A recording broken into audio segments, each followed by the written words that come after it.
Students, आज का हमारा टॉपिक है इक्विलिब्रियम कांस्टेंट।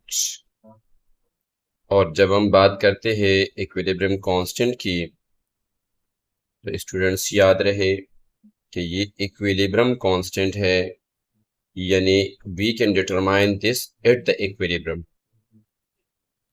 इक्विलिब्रियम कांस्टेंट को मालूम करने के लिए सबसे पहली बात ये है कि रिएक्टेंट सब्सटेंसेस, रिएक्शन के अंदर जितने भी इंग्रेडिएंट्स है उनकी कंसंट्रेशन को हम ऑब्जर्वेशन में लेंगे और हम ये देखेंगे कि ये कब जाके इक्विलिब्रियम को पहुंचता है। जब रिएक्शन इक्विलिब्रियम पे पहुंच जाए फिर हमारे लिए मुमकिन होता है कि हम Kc की वैल्यू मालूम करें, अदरवाइज हम मालूम नहीं कर सकते हैं।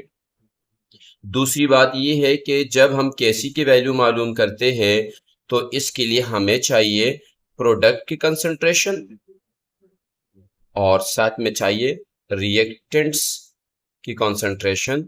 इट इक्विलिब्रियम हम बात करते हैं तो ये इक्विलिब्रियम पे ही चाहिए होता है। फिर हम क्या करते हैं कि प्रोडक्ट की कंसंट्रेशन और रिएक्टेंट की कंसंट्रेशन जो हमारे पास है, इन दोनों का रेशो मालूम करते हैं और ये रेशो किसी पर्टिकुलर रिएक्शन के लिए हमेशा कांस्टेंट रहती है।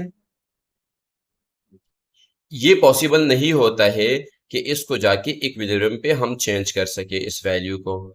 सिर्फ Kc की वैल्यू डिपेंड करती है और वो एक ही फैक्टर है, दैट इज कॉल्ड टेम्परेचर। अगर हम टेम्परेचर चेंज करेंगे तो फिर पॉसिबल होता है कि Kc की वैल्यू चेंज हो जाए। अच्छा, दूसरी अहम बात यह है कि ये जो Kc की वैल्यू है ये इंडिपेंडेंट है, independent of the initial concentration. कि इनिशियल कंसंट्रेशन हमारे पास रिएक्टिंग मिक्सचर के अंदर क्या था ये उस पर डिपेंड नहीं करता है। आइए देखते हैं कि ये जो Kc है, कैरेक्टरिस्टिक्स क्या है इनके।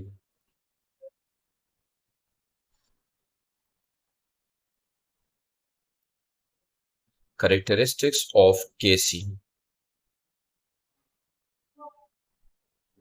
तो Kc की कैरेक्टरिस्टिक्स की जब हम बात करेंगे स्टूडेंट्स, तो हमारे पास सबसे पहली बात आती है और वो ये है कि Kc सिर्फ और सिर्फ वर्क करता है एट इक्विलिब्रियम।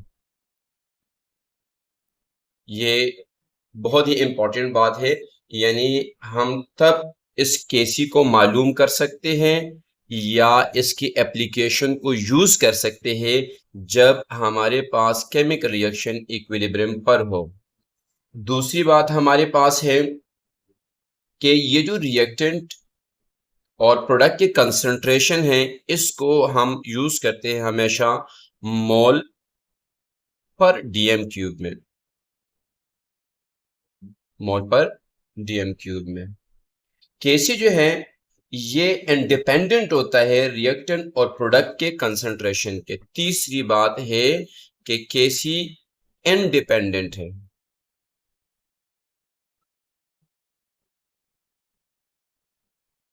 किस चीज के इंडिपेंडेंट है? आपके कंसंट्रेशन के ऊपर, भले वो प्रोडक्ट का हो या आपके रिएक्टेंट्स का। अच्छा, चौथी बात जो हमारे पास है वो है कि एक ही फैक्टर है जो Kc को इफेक्ट करता है, यानी Kc के वेरी करने के लिए सिर्फ एक ही फैक्टर काम करता है and that is temperature. Number 5 characteristic की अगर हम बात करते हैं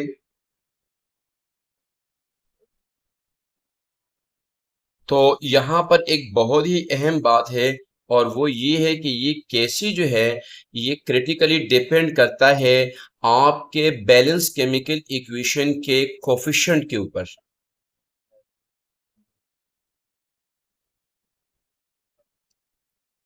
यानी मेरे कहने का मकसद ये है कि अगर मैं Kc की बात करूं, लॉ ऑफ मास सेक्शन को यूज करूं, तो ये मेरे पास इक्वल है Kc इज इक्वल टू, और मेरे पास पिछले वीडियोस में अगर आप देखते हो तो हमने कुछ यूं लिखा था कि C, और ये जो हमारे पास कोफिशिएंट स्मॉल c है इसको हमने पावर में लिखा था, ये D और ये हमारे पास D, और इस तरीके से हमारे पास ये A और ये हमारे पास b है, तो ये हमारे पास स्मॉल b।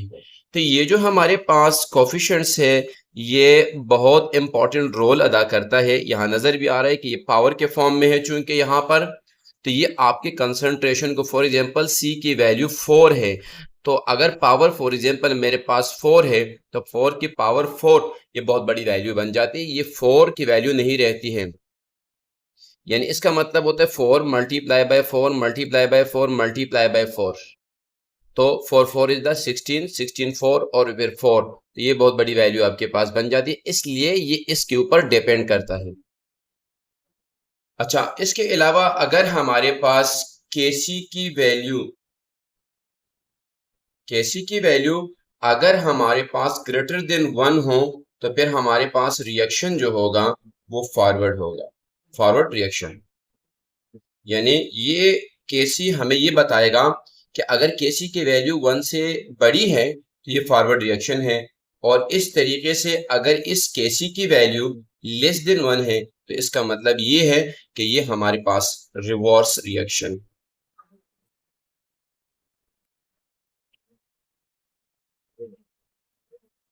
अच्छा स्टूडेंट्स, एक बात हमने याद रखनी है कि ये जो हमारे पास केसी है ये दर हकीकत में रेशो है। केसी दर हकीकत में रेशो है किस चीज की? प्रोडक्ट टू रिएक्टेंट्स की कंसंट्रेशन की, यानी ये रेशो है प्रोडक्ट अपॉन रिएक्टेंट्स की कंसंट्रेशन की, कंसंट्रेशन की। अच्छा स्टूडेंट्स, आइए देखते हैं कि हमारे पास इक्विलिब्रियम के ऊपर जब हम किसी बैलेंस रिवर्सिबल केमिकल इक्वेशन को स्टडी करते हैं और जाके उसकी मदद से केसी के लिए यूनिट डिटरमाइन करते हैं तो हमारे पास क्या होता है। आइए इसके लिए हम एक न्यूमेरिकल एक एग्जांपल कंसीडर करते हैं। मिसाल के तौर पर मेरे पास है एक रिएक्शन CO2, ये गैसियस स्टेट के अंदर है, प्लस हमारे पास H2 है, गैसियस स्टेट के अंदर है, और ये मेरे पास है रिवर्सिबल रिएक्शन, और ये मेरे पास बन रहा है कार्बन मोनोऑक्साइड गैसियस फॉर्म में प्लस H2O, ये भी हमारे पास लिक्विड स्टेट में है, यानी ये भी लिक्विड स्टेट में है। तो चूंकि हमें पता है कि according to law of mass action कि ये केसी मेरे पास बराबर होता है एक्टिव मासेस या कंसंट्रेशन हमारे पास जो प्रोडक्ट का है उनके मल्टीप्लिकेशन का, यानी इसकी कंसंट्रेशन और मल्टीप्लाई बाय H2O की कंसंट्रेशन अपॉन, और यहाँ पर हमारे पास आएगा CO2 की कंसंट्रेशन, सॉरी, और इस तरीके से हमारे पास मल्टीप्लाई बाय H2 की कंसंट्रेशन, ये कंसंट्रेशन के फॉर्म में हमारे पास आते हैं। और थोड़ी देर पहले हमने तस्करा किया था कि हम इन कंसंट्रेशन को, कंसंट्रेशन के लिए जो यूनिट इस्तेमाल करते हैं वो हमारे पास होता है मोल पर DM क्यूब। सो अगर मैं क्या करता हूँ, Kc इज इक्वल टू, और ये CO है, इस CO की जगह में इसका यूनिट पुट करता हूं तो ये मेरे पास आएगा मोल पर DM क्यूब, और मल्टीप्लाई बाय अगला जो ये मेरे पास है, चूंकि पावर में 1 ही है 1 ही लिख देता हूं, तो ये भी मेरे पास आएगा मोल पर DM क्यूब। फिर डिवाइड करूंगा इसको, CO2 के लिए मोल पर DM क्यूब, और फिर मैं करूंगा H2 के लिए मोल पर DM क्यूब।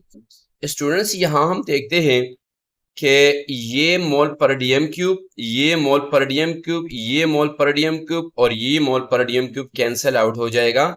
सो Kc के लिए जो यूनिट हमारे पास बनेगा कोई यूनिट नहीं आएगा। सो हम इसको कह सकते हैं कि ये यूनिटलेस है, यानी नो यूनिट है हमारे पास।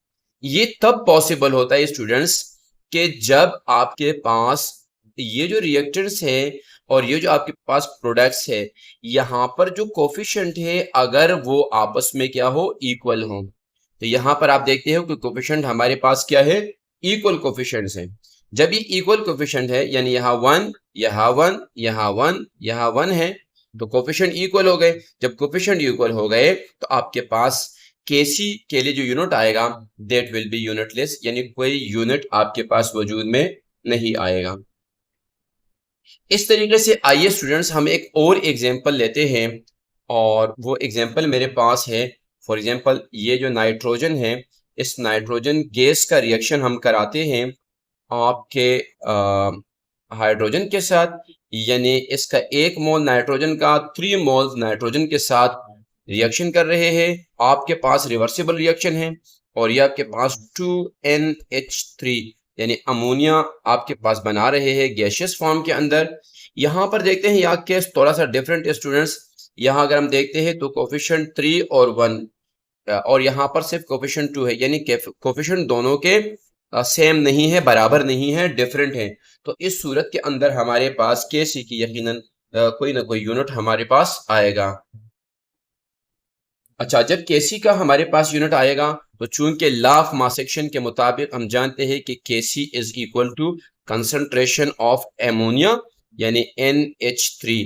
और स्टूडेंट्स आपको पता है कि ये जो मेरे पास कोफिशिएंट है ये जाके इसके पावर में चला जाएगा, और हम डिवाइड करेंगे इसको, और ये मेरे पास आ जाएगा नाइट्रोजन की कंसंट्रेशन पावर में 1 है, 1 लिखते नहीं है, और इस तरीके से ये हाइड्रोजन है, इस हाइड्रोजन की कंसंट्रेशन, और ये पावर में 3 आ जाएगा। अब यहाँ पर जैसे हमें पता है कि मोल पर डीएम क्यूब के यूनिट इस्तेमाल करते हैं इनकी कंसंट्रेशंस के लिए, सो स्टूडेंट के सी इज इक्वल टू, ये मेरे पास आ जाएगा मोल पर डी एम क्यूब, और ये आएगा आपके पास स्क्वायर के फॉर्म में। नीचे हमारे पास आएगा नाइट्रोजन के लिए मोल पर डीएम क्यूब, और साथ में हाइड्रोजन के लिए आएगा मोल पर डीएम क्यूब का होल क्यूब। स्टूडेंट्स अब इसको अगर हम सॉल्व करने की कोशिश करेंगे तो इजीली हो जाएगा। ये यहाँ पर पावर चूंकि 1 है, यहाँ पर 2 है, ये ऊपर जाएगा, 2 में से माइनस हो जाएगा, या सिंपली आप ये करें कि के सी इज इक्वल टू इस ऊपर वाले मोल पर डीएम क्यूब को 2 टाइम लिख दीजिएगा, ये आपके समझाने की खातिर कर रहा हूं। सो ये मोल पर डीएम क्यूब आ जाएगा, ठीक है, और अपान में आपके पास वही आएगा कि मोल पर डीएम क्यूब, और यहां से आ जाएगा मोल पर डीएम क्यूब, और मैं इसको भी ब्रेक करता हूं, इस वाले को भी 1 पावर के अंदर और साथ में 2 डीएम क्यूब का स्क्वायर।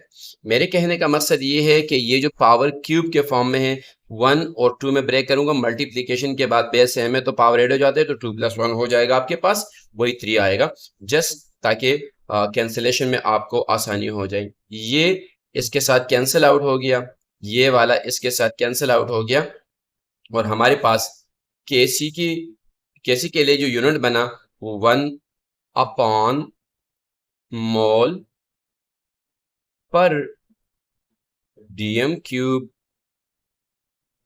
2 बना। और इसको मैं लिख सकता हूं, अगर इसको मैं ऊपर लेके जाता हूं तो मैं लिख सकता हूं मोल पर डीएम क्यूब, जब ऊपर जाएगा तो ये होल पावर -2 में चला जाएगा। और इसको अगर आप मजीद आसान बनाना चाहते हो तो के सी इज इक्वल टू, अब ये यूनिट सबके लिए अलग अलग लिख दीजिएगा, तो ये हमारे पास आ जाएगा मोल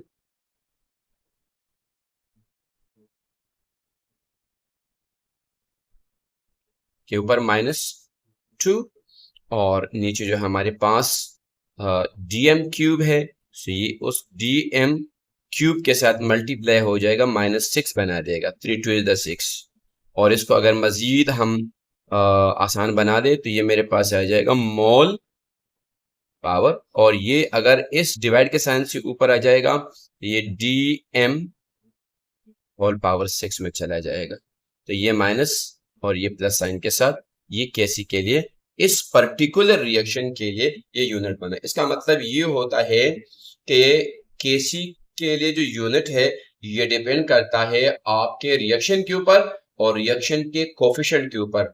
अगर सेम कोफिशिएंट है तो आपके पास केसी के लिए जो यूनिट आएगा तो वो नो यूनिट, यानी कोई यूनिट नहीं आएगा। लेकिन अगर कोफिशिएंट सेम नहीं है, बराबर नहीं है, तो फिर ऊपर नीचे यानी रेशो के फॉर्म में यूनिट कैंसिल आउट नहीं होंगे, और जब नहीं होंगे तो यकीनन आपके पास कोई भी केसी के लिए यूनिट आएगा।